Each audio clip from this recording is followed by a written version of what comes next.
What has been a crazy NBA season so far has just got crazier as that Memphis Grizzlies shocked the NBA world by firing Taylor Jenkins with about 10 games left into the season. And you might be thinking, the Memphis Grizzlies might have sucked this year, so they want to have a different approach. To that I say, no, they currently sit 5th in the West with a 44-29 record. What is his history with the Grizzlies like? He must have not been great.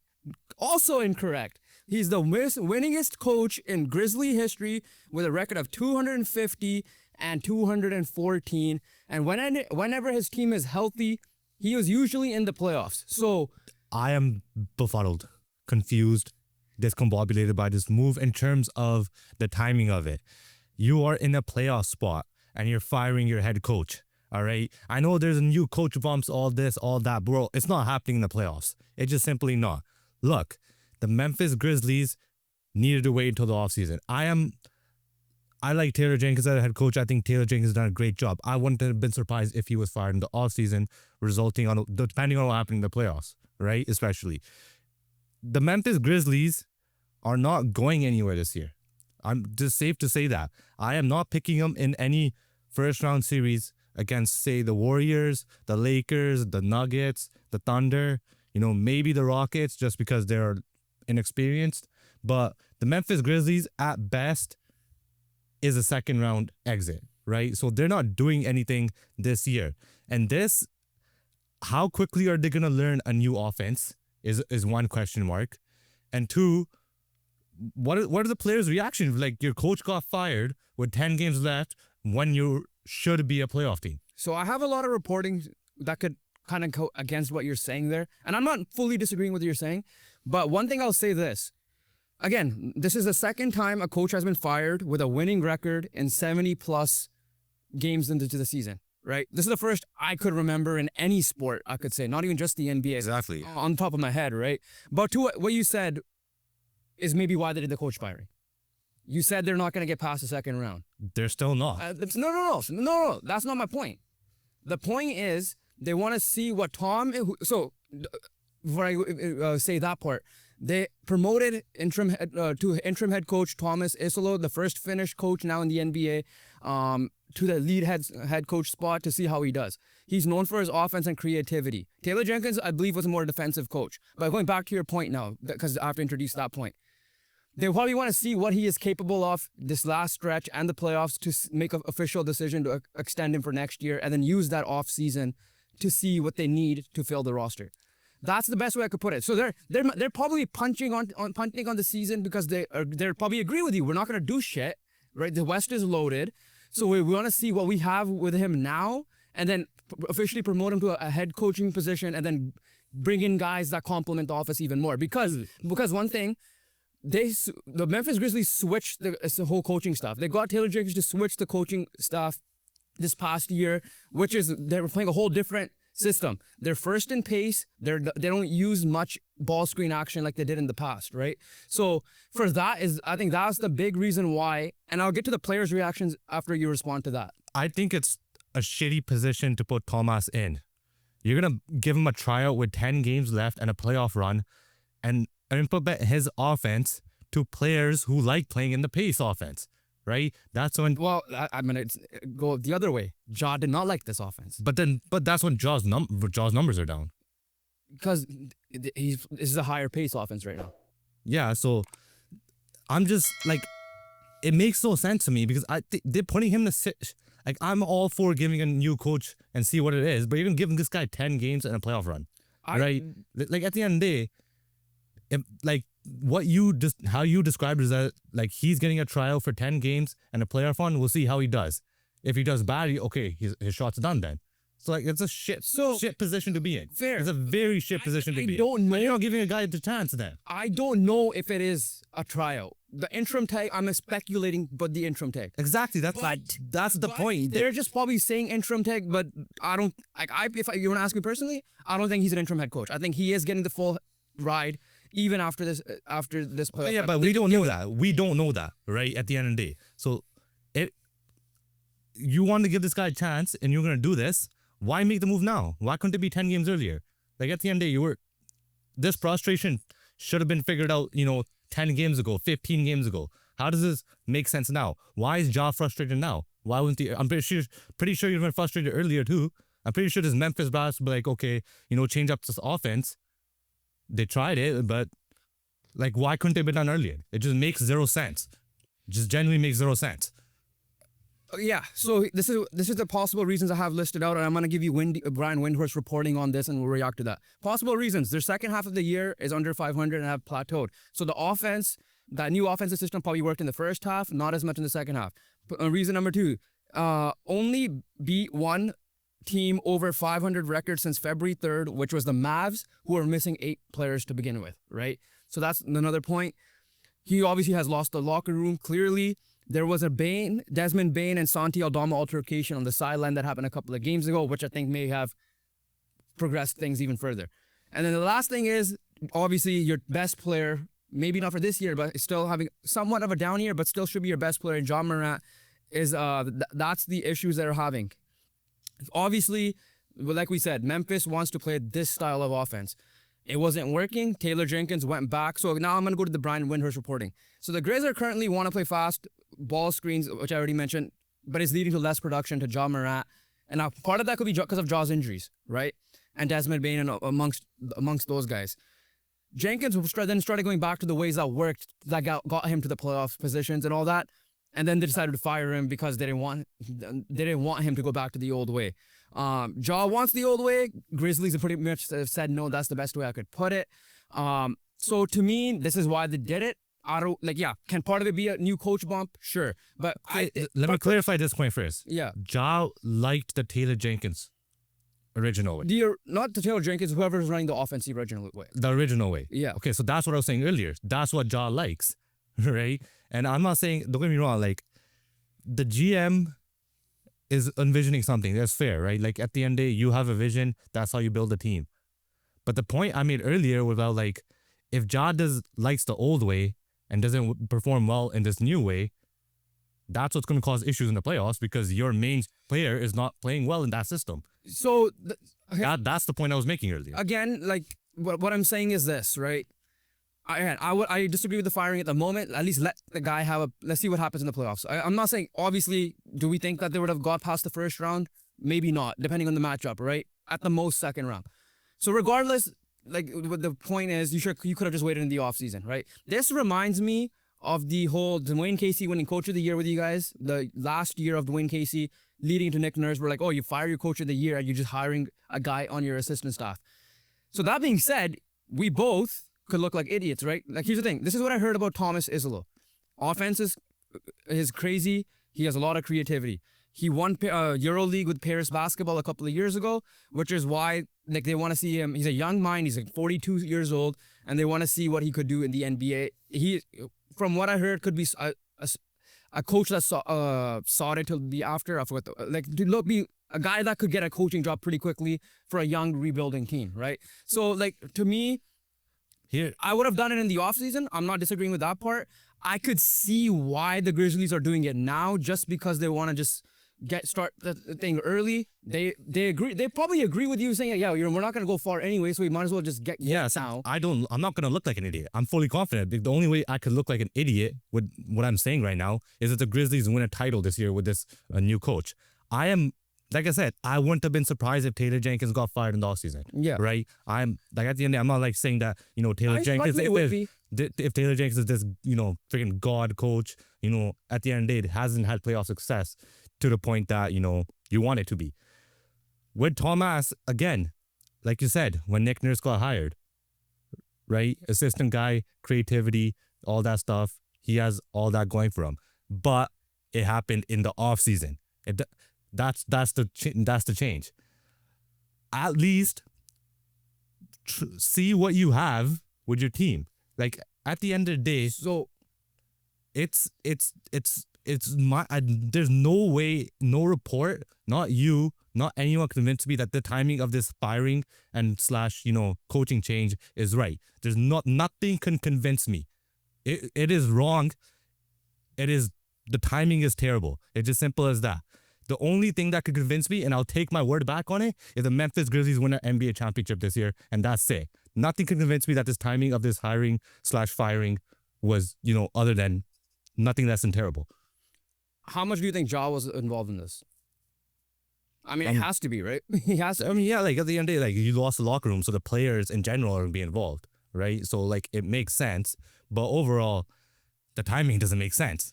Like I said, the firing should have happened in the offseason. Fine, I won't be surprised. I agree with it. You know, you're looking to move on to a different direction. Taylor Jenkins did a good job of getting the team there, but you need someone to get over the hump. Thomas could be the guy, like how Nick Nurse did it for the Raptors when he took over Dwayne Casey. But that was in the offseason. This just makes zero sense to me. I won't say it makes zero sense. I just can't wrap my head around it. For me, it is okay. After looking into this a little bit more, I could see the reasoning because the Memphis Grizzlies, essentially, in my opinion, completely my opinion, are pretty much agreeing with you that they're not going to go anywhere anyways, right? So which is why we're like, we might as well see what this coaching system is going to look like under this guy and see who we could add to help in the offseason, right? They added a new coaching staff for a reason. They decided to go get a big, ultra big guy in Canadian, Zach Edey as well. So they're running a different type of offense, so they want to see what they can add. This is with a team that was linked to Kevin Durant during the year. This was a team that we said should have gotten Jimmy Butler. In return, Jimmy Butler said no. That's why it did not work out there. But this team could end up with Kevin Durant, right? What that trade could look like, we don't know at the moment. But this is one team that was in on them. So I could see why they did it now, just to get a head start, to see what type of players need to fit in the system, what type of players could, in terms of playoff time as well, and then go on from there, right? That's the only explanation I have for this, right? Other than that, yeah, I agree with you. I would have just waited for the offseason. The timing is off. Now there's even like, listen, at the end of the day, you're getting to the playoffs. Maybe the players are like happy he got fired and they might flip a switch. That's a whole possibility. To your point, I don't think they are, but they could win a championship this year. That's their mentality, I'm saying. To me, if that's not the case, it's like, okay, now you're running, like you're in a situation where you're fighting for seeding. They're probably comfortable. They are comfortably in a playoff spot, in my opinion. They're right now tied for fourth. Currently, Lakers do have the tiebreaker, so that's why they're fifth. The Grizzlies are the fifth seed. They are, ironically enough, we're recording this before their game on Saturday night here. So for me, it is, you're gonna add all this now. Gotta learn a new system. Maybe it is. Maybe he is running the system. And it is the same system, for all we know, right?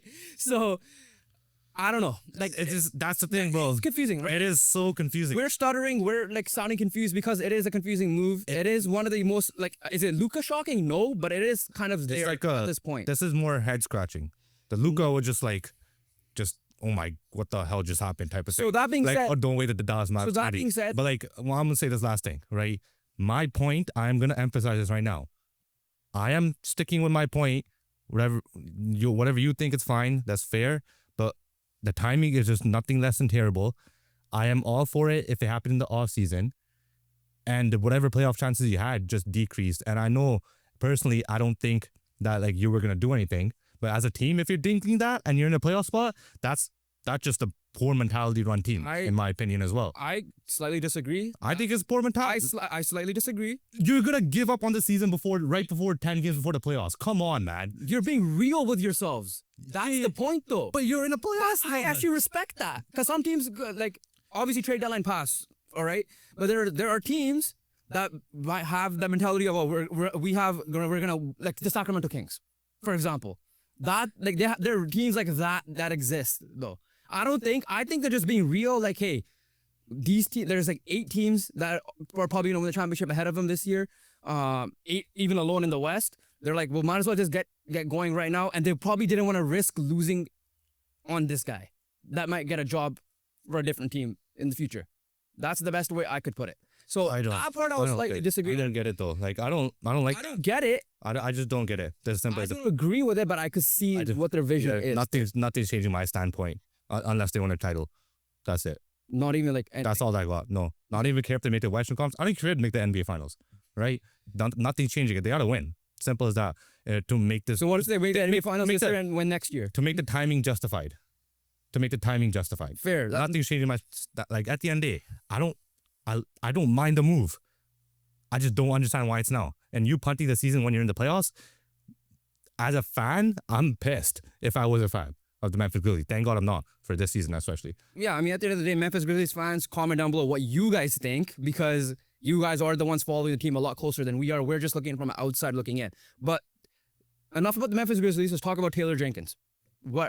He's probably gonna get a job ASAP, in my opinion, at least, right? Like I said, when the news first came out, I thought it was some like BS drama happened, like Ime Udoka bullshit happened, something or like like some legal shit happened, right? Obviously, but obviously that's not the case. It's not the case. So Taylor Jenkins, for me, will get a job in the offseason. So with that being said, again, still a guy, you're winningest head coach in history, like the stuff I labeled earlier, still confusing, but it is kind of like a JB Bickerstaff situation where he will help develop the young team to the point where they're going to be really good, and it's unfortunate that you might need to get another head coach to put this team to a championship level. That being said, though, what this guy and his coaching staff and the Memphis Grizzlies as a whole, the scouting department did, they're kind of like your Toronto Raptors in a sense that they find hidden gems and make them great. Yes, they got the lottery second overall pick. They got Ja Morant, but after that, Desmond Bane was a late first round pick. Santi Aldama did not know who he was until the Memphis Grizzlies. A guy like John Conchar got developed there as well. And there's like other players over there that have done stuff. So that being said, though, there's right now the betting favorites, according to I think Bovada Sports, that's what I just saw on Twitter, though, is the Philadelphia 76ers. I don't think Nick Nurse gets fired. Who knows, though, what's happening there. I'm looking at Sacramento Kings a little bit. I'm looking at the San Antonio Spurs, depending on what's happening with Greg Popovich after the year, right? We all know what Greg Popovich's health situation is at the moment. The thing, and he's kind of under the Greg Popovich coaching tree because he was under Taylor Jenkins was under Mike Budenholzer, and obviously in Atlanta, and then later on with Milwaukee. Budenholzer was under the Pop tree for a long time as the assistant coach, right? So I could see a fit there. So he should get a young team spot. My question to you is this very quickly, and you could continue your thought process here. You're a Raptor fan. It's funny. Yeah, that's what I was gonna get to. Okay, so get into that. Like I'm looking at a guy or teams that like are trying to take a next level in terms of you have your players, just help get them better, right? And the Spurs fall in that category. The Kings, I necessarily don't agree. I don't think it'll be the best spot for him personally. Fair. Raptors, if I could see Darko getting fired potentially, and him replacing him, his former assistant. So I could see that happening because the Raptors, have some players in place. They have some. Obviously, they added some veteran scoring in Brandon Ingram. They have guys who are already under big contracts with RJ and Scotty and all these guys who've been in the league now for a bit. And you have your younger guys coming up, the three rookies that were playing good, which was Shed, Walter, and Mugbo. So overall, like he's going to be dealing with players of different levels of experience. The issue is right now with the Raptors is obviously they can't formulate one and move to the next. Right. Formulate around, as a team and move to the next level with Darko. They haven't really done that, in my opinion. And if Taylor Jenkins comes in and could do that, and he's shown evidence of that in the past, I'm all for it. So that being said, I said Philly was the favorite in terms of betting favorites to get him. What if Nick Nurse gets fired? What if Doc Rivers gets fired? What if Mike Budenholzer gets fired? If you're those three teams, Phoenix, Philly, and Milwaukee, I wouldn't mind bringing him in. At the end of the day, what he has done, as long as he gets the respect of the locker room, especially in Milwaukee, I could see a guy like Giannis respecting him and Dame respecting him. Like, if he was available last year, he would have been my number one pick. Like, as good as JJ Redick in hindsight has done so far this year, but at the time of the move, I would have been like, go get Taylor Jenkins because of what he has done, right? And we won a championship with Frank Vogel like that. So I could see him going to a team that's supposed to be a contender or should be in contender status, that he could help coach, and especially if it's on the defensive side that they need help, like Milwaukee, for example. Yeah, Milwaukee's a show, definitely. I agree with the Milwaukee show. But that being said, again, to sum it all up now, Taylor Jenkins, shocking firing at the time of the year especially. Will he get a job? We think he will. Overall, we'll see what happens, what the Memphis Grizzlies do in the playoffs, what they do overall in the offseason as well. Tomas Islo could be the next greatest head coach in history, and we could be fully looking like idiots right now. But to your point, you're standing by like they. No, I'm not saying the move is idiotic. I'm saying the timing of the move is idiotic. That's all I'm saying. So Memphis Grizzlies fans. So I'm not dissing Thomas. Yeah. Right. This guy's great. The way you described him is great. And obviously he has some success in the Euro leagues. I'm just describing timing, and I will not be wrong about that. And I don't care. So comment down below, NBA fans, Memphis Grizzlies fans, what do you guys think? How shocking of this move were you? Memphis Grizzlies fans, do you agree with this move at this point of the NBA season? In hindsight, this might be the greatest move made ever. Time will tell. Make sure you guys hit the subscribe button and the post notification bell so you guys do not miss any NHL, NBA, and NFL videos coming up, especially with the playoffs and the NFL draft arriving. And we'll catch you guys in the next one. Peace.